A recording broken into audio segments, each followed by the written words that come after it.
Okay, black folk, let's talk. First of all, RIP Nipsey Hustle. But we need to talk about violence in our community. Nipsey was not killed by some government conspiracy.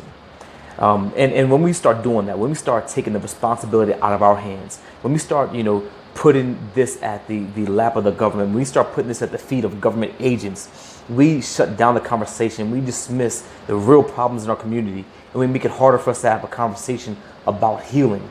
Nipsey wasn't killed by the government.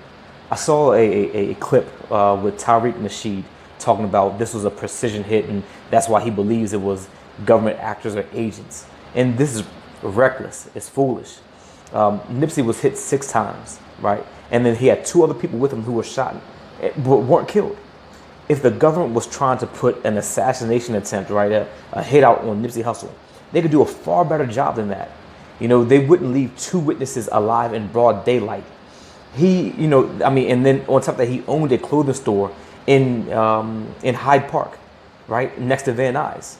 Like, Van Nuys is not a place that doesn't have crime.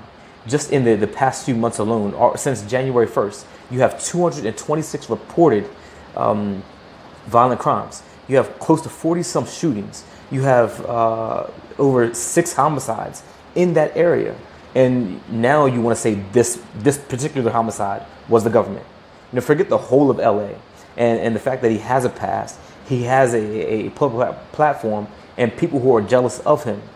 You want to dismiss the conversation we absolutely need to have and say, oh, because, and the idea that it's because of a documentary about Sebi. Monsanto does not give a fuck if you eat salads. The government is not worried about whether or not you stop eating GMOs. They're not threatened by a Dr. Sebi, who wasn't a doctor.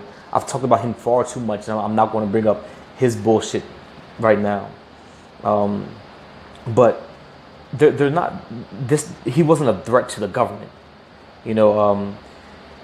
Sebi wasn't a threat to the government.